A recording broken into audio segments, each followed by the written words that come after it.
Alright, are we live? Are we good? Is this time better? This time is better. And make sure, and alright, let's get to it. Alright, what's going on everybody? It is the 16th of July, 2024. Hopefully you're having a good day today, enjoying your work week so far, whatever you're doing. Hopefully it's going well for you. It's patch day for Final Fantasy XIV and Warriors out there, so 7.01 dropped today. Came with the first 4 turns of the new raid series, the Arcadion normal, which we'll be getting into later. I'll do a full story playthrough of that with my own special, as people like to call it, voice acting and things like that. So that'll be coming up later. First I want to look at the new patch notes and kind of just go over some stuff and see what they changed and what they did not change. So let's go ahead and jump straight into that. Right, here's the patch notes for patch 7.01. So some things to, like a disclaimer real quick, they said they aren't really doing any balancing and potency changes this patch. So that's coming in patch 7.05, which is slated to drop on 7.05. And from what I can tell, they haven't made a Lodestone post or ESP post saying that they've lifted the cross data center travel, so you're still restricted to Dynamis for that. Let's go ahead and take a look at what they have. Pleased to present the patch notes from 7.01, which introduces new raid series, Arcadion, and assortment of new items. We're not going to really touch on that. I'm mostly just going to look at the changes to the jobs. They did change the jobs a little bit. It's not balanced and potency passes, but more like quality of life stuff. Alright, action traits. Action traits have been adjusted as follows. Each action and trait is listed appears at level 100. Further explanation of action changes. The job guide. Right. Gladiator Paladin got an enemy buff to Locus and Prominence. This is their 1-2 AoE combo that you use on 3 or whenever you're trying to group up mobs beyond just a single pull. So, a little unfortunate that I'm pretty sure that they're bottom of the barrel right now still in terms of like potency and things like that, but this is going to be a big help. I think that the reason they're doing this is because tanks are having issues holding aggro in dungeons right now. Specifically if they have like a Pictomancer in their party and their Pictomancer pulls out that hammer that does direct hit crit and starts going to town. It's pretty hard to keep aggro off of them because they do so much damage in such a short time. They generally rip out aggro until the tank has established their 1-2 a couple of times. So that's what they're probably looking at, is trying to get out of the issue with mobs just leaving the tank to go for the Picto and other DPS that are a lot of damage. So the immediate adjustment of the AoE combo is Marauder and Warrior. Power with the Tempest got the same treatment. And then Primal Rend, the effective duration of Primal Rend ready has been reduced from 30 to 20 seconds. And Primal Ruination potency has increased from 740 to 780. So this is because people were giga delaying their Primal Rend at the 1-minute burst to put Primal Ruination in the 2-minute burst. They were cheesing the job and going against what Square Enix really intends for you to do with Warrior, I guess. Which, we'll talk about that later, but Square Enix has certain established ways they want you to play this job, and they don't like unique and interesting, non-standard ways to play the job, so that's what this is. And for people that don't play Warrior and don't really understand it, I can show you exactly what's going on with that. Where's my warrior set? Go ahead and put the warrior set on, and I'll show you what exactly they're addressing with this change. If you don't know what I'm talking about whenever I say that you can put in Primal Ruination from a 1-minute into a 2-minute. If you don't play Warrior and you don't understand how the cooldowns and everything like that works. So say you're doing a fight and you're coming up on, say, like your 3-minute burst, I guess. We'll say that's coming up at the end of this Storm's Path combo. Get it? So getting in early gives you Primal Rend to start here, Primal Rend ready. 30 seconds, I think typo, that they actually meant to say that Primal Ruination is now 20 seconds.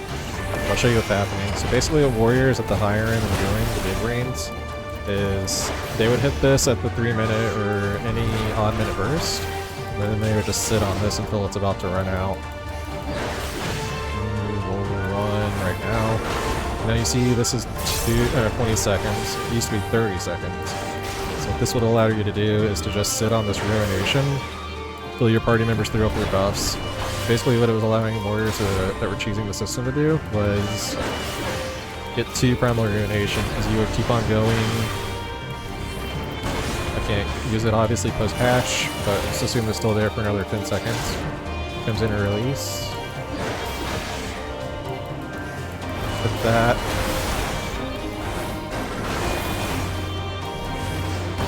So what they would have done is they would have Ruinationed, inner-released, Primal Rended, and then got another Ruination underneath buffs. By just sitting on their Primal Rend ready stacks until it was ready to go. So Square Enix didn't like that warriors were doing this, and they shortened it to 20 seconds on Ruination ready. So it's now 50 seconds, so you'll be 10 seconds short of your party buffs, unless your party's doing like some weird shit. In which case, you're gaming the system in ways that Square Enix didn't imagine, and you're probably like doing some weird other shit, so not the way that they're intending to play, which is, again, I like unique things like that, like taking the tools that are given to you and finding unique and interesting ways to work with it, but clearly Square Enix disagrees with that mindset. They clamp down on like Black Mage and forcing them to play a certain specific style. Non-standard is not a thing anymore for Black Mage from what I understand. They change Warrior with it now, and I think they're changing like Pictomancer has some weird shit that they can do. And Monk Pictomancer, that change was supposed to come with this one, but it didn't that I see. And Monk got reworked this patch because Square Enix didn't like what people were doing with Monk. Let's take a look at some more stuff. So that's what these two are. They should be Primal Ruination ready, has been shortened to 20 seconds to offset that. Then they increase Ruination's potency by another 30. So I think that whatever internal numbers or whatever numbers that Square Enix is basing their decisions off of suggested that by doing that, taking that additional Ruination out of window, like this is the 95th percentile, so like the upper reaches of what tanks can do.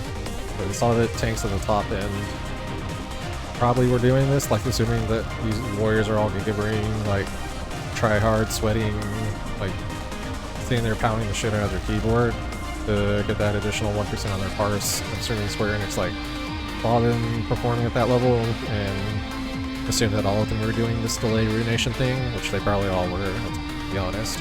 So they thought taking that out of a 2-minute burst, that Warrior would probably fall down below these two, with additional 30 buff on, additional 30 potency on Ruination is probably, according to their internal testing or whatever they do whenever they make this change, whatever numbers they're seeing, enough to keep Warrior around here, I would imagine, is what that is. That's what these two are shooting to do. They don't like Warriors choosing the Primal Ruination buff to get additional potency under buffs, under party buffs. Dark Knight didn't get any potency buffs again. That's coming in 7.05. Unleash Stalwart Sword, Stalwart Soul 1-2 AoE combo. Got MBD buff again, offset the damage Pictomancers that people are doing and ripping aggro. And we got MBD and aggro addition to Shadow Stride. So for those of you that haven't been playing since Dawntrail launched with tanks, that is we're referring to was that's the gap closer. So they reworked gap closers with Dawntrail. Plunge is now gone with Dark Knight, and it's been replaced by Shadow Stride. And Gunbreaker, it's called Trajectory? Question mark? I don't actually remember the actual name for it. Rough Divide went away, and you have Trajectory now. So now Warrior and Paladin are the only two with gap closers with damage on them, which I don't think any of the tanks should have that gap closure have damage done. I think it should just be pure mobility for all of them, but clearly Square Enix disagrees in some terms. I don't know what, again, their internal numbers. So what it used to be is that if you were walking around in a dungeon, you saw a pack of enemies ahead of you, say there's like 3 mobs sitting here, the usual standard 3-mob trash back. If you were to, as a tank, run up to them and then Shadow Strike for Dark Knight, Treachery for Gunbreaker, you would just walk in there and nothing would happen. Like, they wouldn't aggro onto you. It would just be like this really awkward second where your animation lock is just standing there. They do, and then eventually they, like after a split second of that awkwardness, they would probably aggro onto the healer or some DPS, one of the other people that are catching up behind you. So exchange, you see it, you saw it whenever I did it just now. So you now, as soon as you Shadow Strike in, you're immediately placed on their aggro table. Is enmity now with the target. It is a nice quality of life change. I do like his mobility. I think that all the tanks should have a non-damaging gap closer instead of the damaging ones that Paladin and Warrior still have. It is kind of a nice change of quality, and it giving aggro. I haven't obviously tried it in a dungeon yet, but it giving aggro on whatever you're dashing to is a really nice change of life. Quality of life change. Go back inside where the music is. That's what that was. Basically, quality of life change to make it less awkward whenever Gunbreaker and Dark Knight were dashing in the trash packs. Go ahead and back up. Gunbreaker, 1-2 AoE, Demon Slice Slaughter, has additional enmity on it now, and Trajectory we just discussed. It's their gap closer and has enmity as well, so more awkward dashing into packs and having nothing happen. Pugilist and Monk.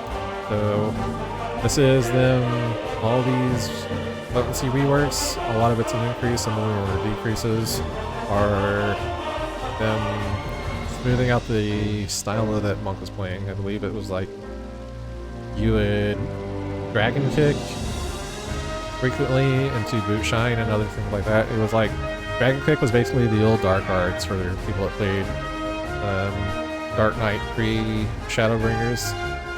Dragon Kick was basically like being used to game the system, get additional potency, and do some weird non-standard rotation that Square Enix again doesn't like. Which, again, I'm all for it. Like, if this is what people want to do, they want to do the old, like, it was really annoying whenever I played Dark Knight and Stormblood, like Dark Knights or Dark Arts all the time. But Monks, if they really want to do it to get additional potency out, then why stop them, you know? Like, I think there should be more than one way to play these jobs, but Square Enix kind of wants to flatten that and have one true way be the optimal way to play these jobs, which is okay. Again, that's the way that they're approaching the design for it, but it is kind of does take a little bit of the fun and went out of the sails a little bit. So that's what all this is ultimately reworking. They're reworking it to where the way that they intended the job to work is the optimal way to play it, instead of this weaving Dragon Kick in all the time playstyle that Monk was doing. Samurai, Kendo Setsugeka, and Kendo Kaishi Setsugeka. So these are their new cast. I haven't actually played New Samurai yet, or really looked at it at all, but I'm assuming that these cast times were too long for it to be, or in some way, shape, or form, these long cast times were locking samurais into place for a long time and keeping them from doing anything else. So probably just quality of life stuff right here, make it less awkward on samurai. Viper got pretty much the 3 to 5 Yalm adjustment that all of the tanks and all the other melee got, Herring and Walker, like around 6.3-ish, I want to say, or so. Whenever they released that change where it's 5 Yalms, so I'm guessing they're having issues with Vipers reaching the target, even though they have 3 goddamn gap closers to a targeted ally or an enemy. So what this is all for, gives them a little bit more range, more quality of life. Mage with Umbral Soul at 35 instead of 76. So with the new reworked way that the job was playing, they were having issues at synced content, gaining their mana back, and we should no longer have an issue now with Umbral Soul. Should be able to keep that mana regeneration through their ice phases now.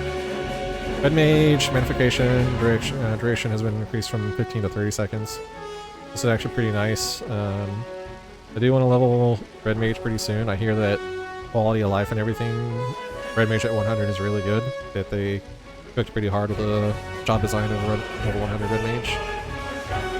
Then the healer that I do play, Astrologian. Light Speed!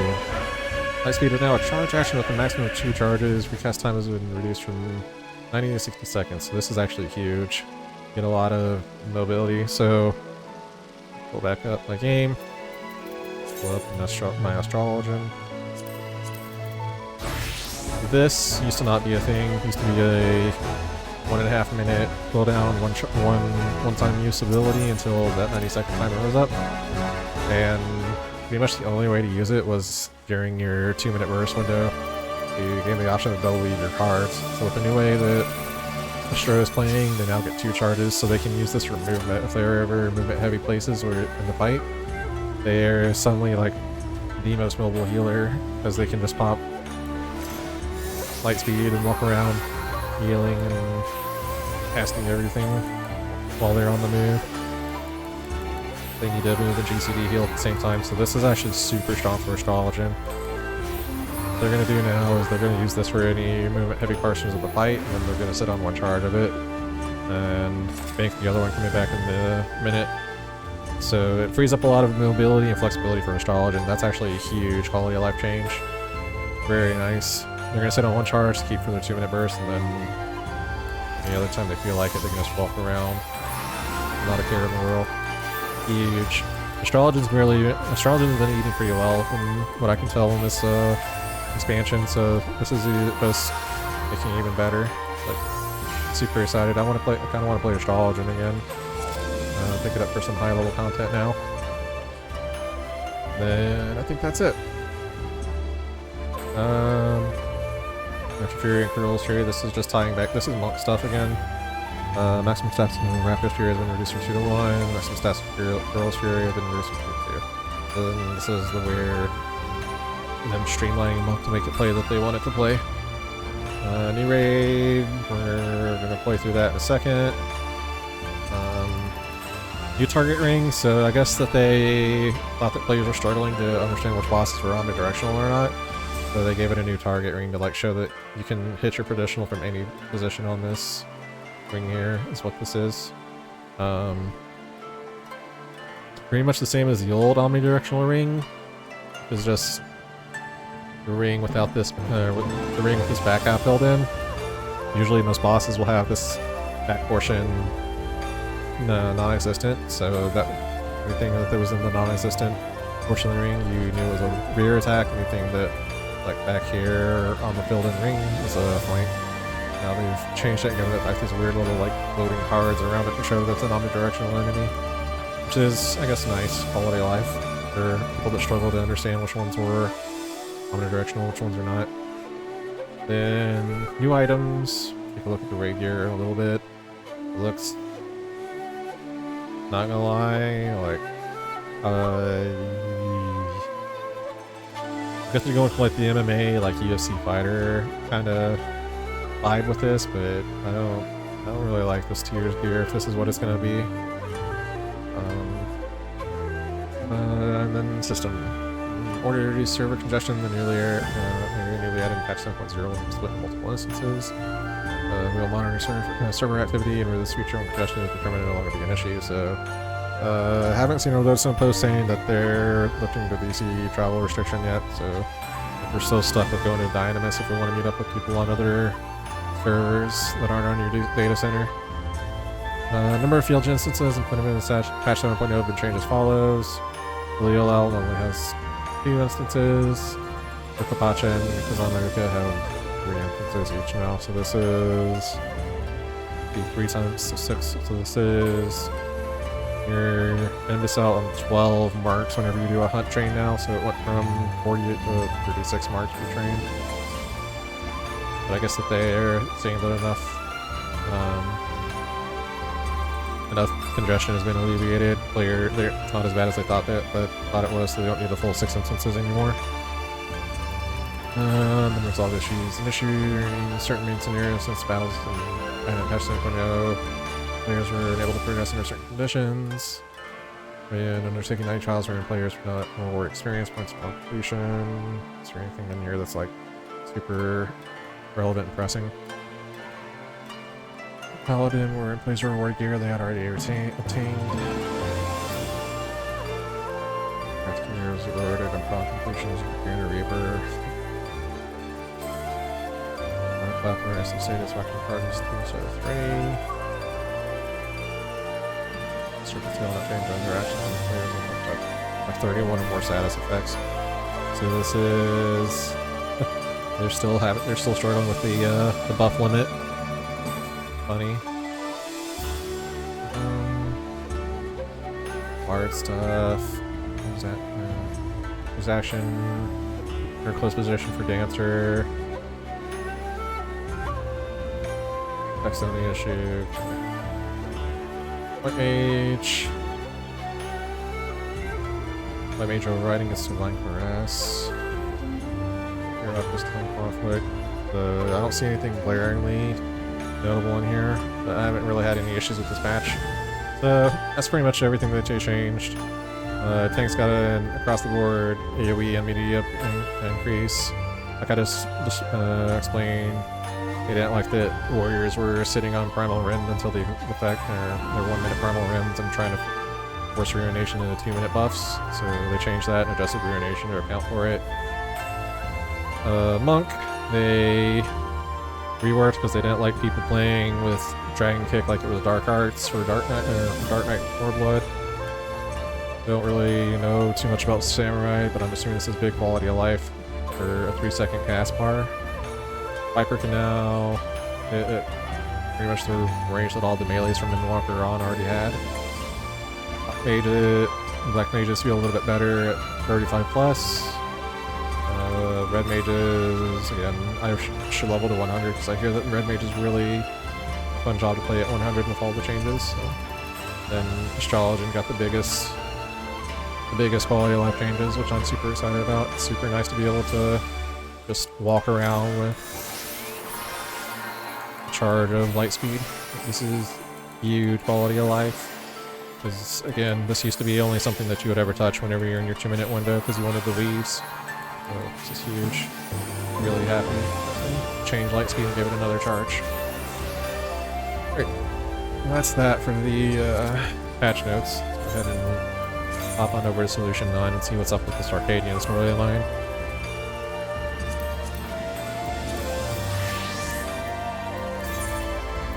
It's seem to be streamlining a lot of guys to play the way they want you to play.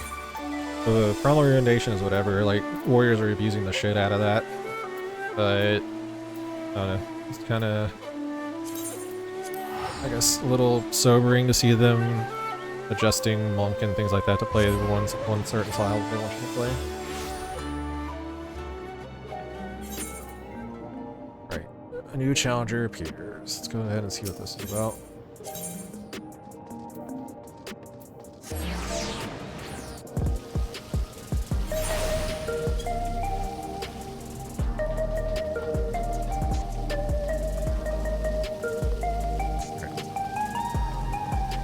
Who's over here and who wants to talk to me about the Arcadion? I'm interested to see where the story for this raid tier goes. Stylish stranger is eagerly looking about.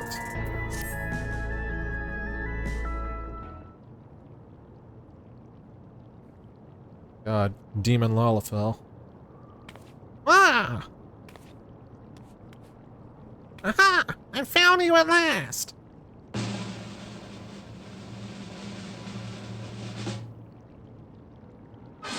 You, my good man, we're born to be a star. Stable the audio ants. Gotta get my throat warmed up for this.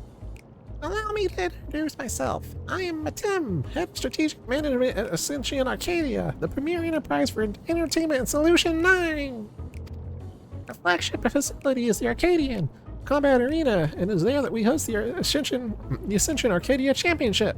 It's the pinnacle for fighters in Alexandria, and I want you to be among them.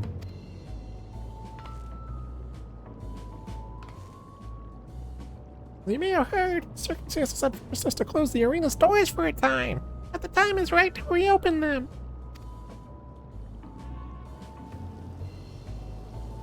Her Majesty's tragic passing has left our citizens disconsolate. Providing them with a gripping entertainment is our sorry. is our hope to help forget their cares for a while. We are accomplish that, however, it will not do to show them what they have seen countless times before. No, they will need something new. Someone new. And who better than she who not only protected our citizens from the king's army, but struck down the king himself? That was you, yes?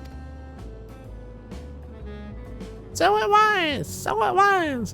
And so, for your strength and valor, the President of the Federation has marked you to be the Arcadian's next great star.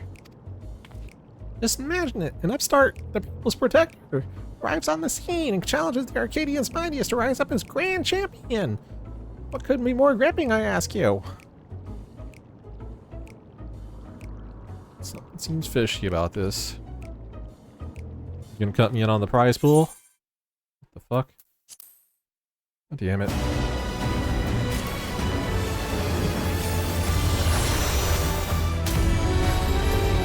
Still alive? I am still alive. That was just a server thing. Ugh. I'm a bitch.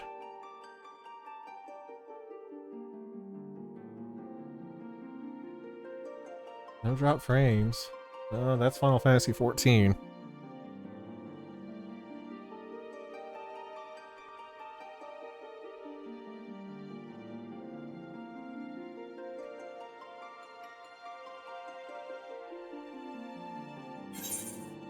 Server is currently congested. Players in queue 38. Oh boy. Patch. Oh wait. Motherfucker.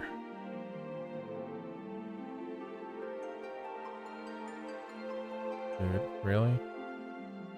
I know what it was. Hang on. It's my fucking antivirus.